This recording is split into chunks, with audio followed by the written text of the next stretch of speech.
Avoir un site internet pour vendre ses produits est devenu essentiel car c'est un moyen simple de mettre vos produits à disposition à moindre coût et aussi faciliter la vie à vos clients car ils n'ont pas à se déplacer pour se procurer ce que vous vendez. Dans cette vidéo, je vous dis tout sur comment créer votre site de vente en ligne de produits cosmétiques. Quel choix s'offre à vous pour construire votre site internet avec les avantages et les inconvénients de chaque option? À quoi faire attention au niveau juridique et comment assurer le stockage et l'expédition de vos marchandises? Salut, c'est Josiane, je suis entrepreneur, j'ai créé Iwalewa, la marque de cosmétiques Made in Africa.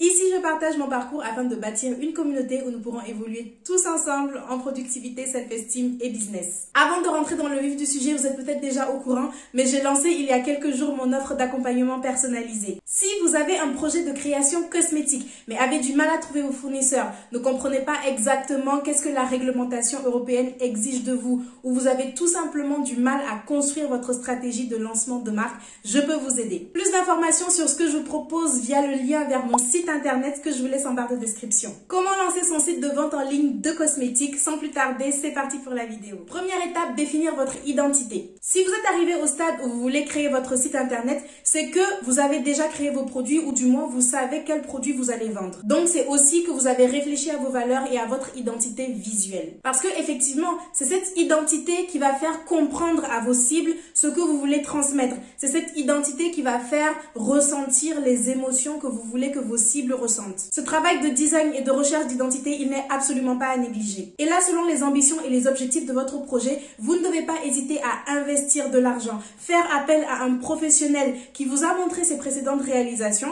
comme ça vous savez si son style vous plaît ou non. Je ne suis pas en train de vous dire de mettre tout votre budget non plus, parce que vous êtes quand même au démarrage, donc vous êtes en mode test à fond pour voir ce qui parle réellement aux gens et ce qui ne leur parle pas. Néanmoins, ce que les gens vont voir de votre marque, c'est l'une des choses les plus importantes. Avant d'acheter quoi que ce soit sur votre site, c'est d'abord l'image qu'ils vont approuver et c'est grâce à l'image qu'ils vont vous faire confiance. Personnellement, je suis passée par une agence de design et une photographe professionnelle pour donner à ma marque une image professionnelle justement, sérieuse et qualitative. Une fois que vous aurez déterminé votre charte graphique, vous y verrez plus clair sur le style du site que vous voulez, les couleurs, la police prédominante, etc. Vous pourrez donc passer à la seconde étape qui est de choisir la méthode de construction de votre site.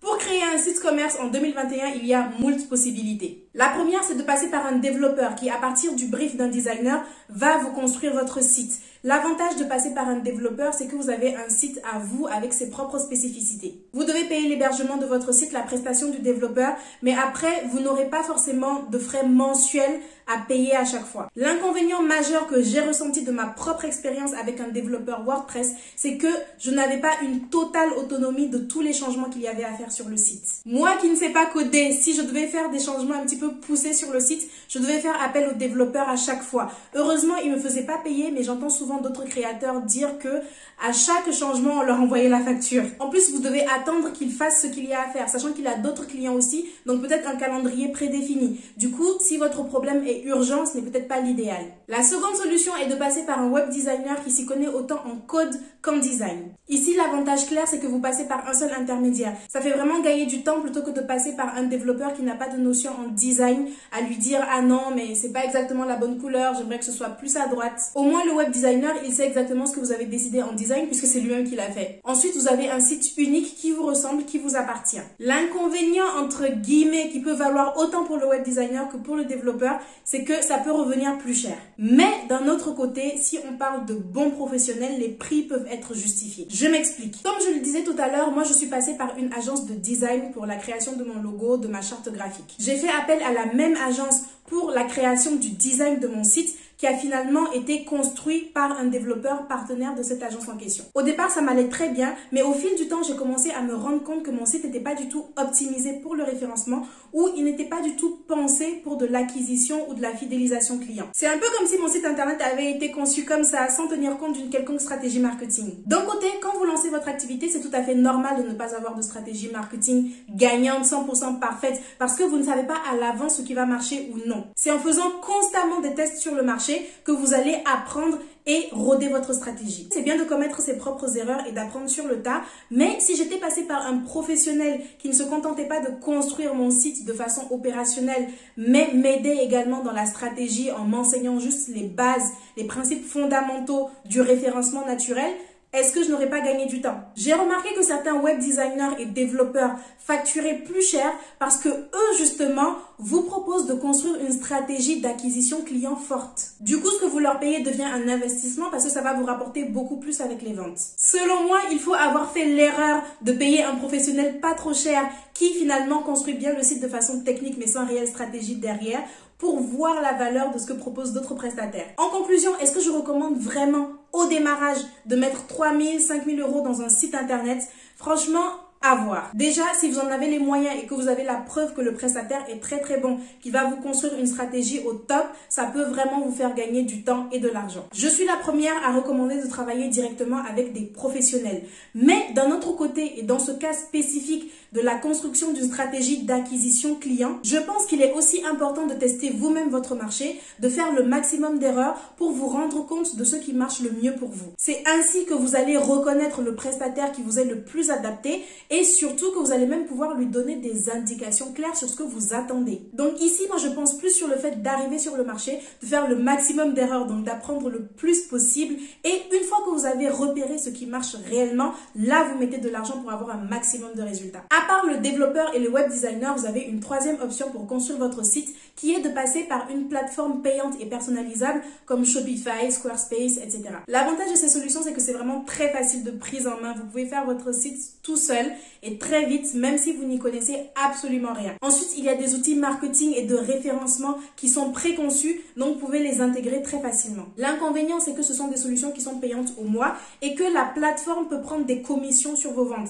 Après, ça ne revient pas forcément très cher. Le second inconvénient, c'est que votre site ne vous appartient pas vraiment. C'est pas vous qui avez codé, vous avez juste pris un thème et vous l'avez personnalisé. Cependant, je trouve que ça reste des solutions très avantageuses. Personnellement, j'ai récemment effectué une refonte de mon site internet en quittant WordPress pour Shopify. J'ai fait 1 an avec mon site WordPress. Donc, j'ai eu le temps de tester, de faire pas mal d'erreurs. J'ai dû apprendre beaucoup sur le référencement naturel et tout ça m'a permis de mieux roder ma stratégie marketing, de la réorienter et je suis allée sur Shopify pour la mettre en place. En plus de ça, je jouis maintenant d'une meilleure autonomie sur tous les changements qu'il y a à faire. Troisième étape, ne négligez pas l'aspect juridique. J'ai fait un live avec Karine Mazan qui est une avocate spécialisée en droit numérique et propriété intellectuelle. Elle nous a détaillé toutes les mentions légales à faire apparaître sur votre site internet, mais on a également parlé de comment se protéger lors d'échanges avec des partenaires comme des laboratoires fabricants par exemple. Je vous recommande vivement d'aller voir ce live, il était juste trop instructif même pour moi. Je suis même allée le revoir pour écrire cette partie. Mais je vous fais un bref résumé. Sur votre site doivent apparaître qui est l'éditeur du site en question, votre politique de confidentialité, à quoi servent les données que vous collectez sur votre site internet. Vous collectez forcément des données, ne serait-ce que le nom, le mail, l'adresse des gens pour leur expédier leurs commandes. Les conditions générales de vente qui vont encadrer les transactions commerciales qui se passent sur votre site. Qui vend, qu'est-ce que vous vendez, quelle est par exemple votre politique d'échange et de remboursement. Vos conditions générales de vente doivent être mises à disposition sur une page à laquelle on peut facilement accéder même sans procéder à l'achat. C'est-à-dire que c'est pas seulement lorsque la personne passe la commande, c'est pas simplement sur la page de commande qu'on va prendre connaissance de vos CGV. Il faut que ce soit librement accessible ailleurs. En général, on les met en pied de page du site internet. Il y a des trames gratuites qui existent que vous pouvez télécharger pour rédiger vos conditions générales de vente, votre politique de confidentialité. Donc, vous pouvez vous en servir, mais surtout personnalisez-les pour qu'elles conviennent le plus possible à votre activité. Quatrième étape, l'expédition des commandes. Une fois que vos clients ont acheté leurs produits cosmétiques sur votre site, comment est-ce qu'ils les reçoivent? Première possibilité, vous leur envoyez vous-même les commandes. Ce cas suppose que vous avez une zone de stockage de vos marchandises et que vous vous équipez en achetant des boîtes en carton, des cartes de remerciement, etc. selon l'expérience client que vous voulez mettre en place. Pour acheter des fournitures de tout ce qui concerne l'e-commerce, moi je vous recommande Rétif qui propose des solutions à bon prix, mais surtout à un catalogue ultra exhaustif. Vous pouvez trouver tout ce dont vous avez besoin, c'est vraiment une solution qui est pensée pour les e-commerçants, les plus petits et les plus grands. Une fois que vous avez vos petites boîtes d'expédition, vous allez pouvoir préparer vos commandes et à un moment, il faudra les envoyer. Donc, vous devrez passer par des solutions de transport comme la Poste, UPS, etc. Là, c'est à vous de choisir en fonction des tarifs et des solutions qui vous sont proposées. Il faut tout simplement prendre rendez-vous avec un commercial du service de transport concerné et il va vous détailler toutes leurs offres. Ensuite, avec le prestataire choisi, vous allez convenir d'un contrat et de tarifs spécifiques à appliquer. Ces tarifs vont correspondre aux frais de livraison que vous allez afficher sur votre site internet. Ce, dans le cas bien sûr où sur votre site, La livraison est à la charge du client. Selon votre stratégie commerciale, vous pouvez aussi décider de prendre en charge une partie des frais de livraison ou alors, à partir d'un certain montant, de proposer la livraison gratuite. Seconde possibilité, vous passez par un logisticien qui va se charger de préparer et d'expédier les colis pour vous. Les prix seront en fonction du volume d'écoulement, du nombre de références que vous avez dans votre catalogue. Cette solution, elle devient intéressante lorsque vous atteignez un volume d'écoulement suffisant. Il y a même certains logisticiens qui n'acceptent pas de vous prendre pour client si vous n'avez pas un certain volume d'écoulement par mois, parce que c'est pas très intéressant pour eux ou même pour vous. Une troisième possibilité est de vous tourner vers des centres de réinsertion professionnelle pour travailleurs handicapés. Des ESAT, il en existe dans plusieurs domaines, notamment dans la logistique pour la préparation et l'expédition de vos colis. L'avantage, c'est que vous faites quelque chose d'utile et aussi ce sont des solutions qui peuvent convenir à des petites structures parce qu'il y a une certaine proximité. Ça peut également revenir moins cher. C'est la fin de cette vidéo. Je vous remercie d'avoir regardé. J'espère qu'elle vous sera utile. Je n'ai délibérément pas mentionné tout l'aspect promotion du site parce que la vidéo aurait été trop longue, mais surtout je vous prépare une vidéo spécifique sur la construction d'une stratégie marketing pour lancer une marque de cosmétiques. Donc abonnez-vous pour ne pas manquer ce contenu. Je poste tous les mercredis et les dimanches. Alors à dans quelques jours. Ciao!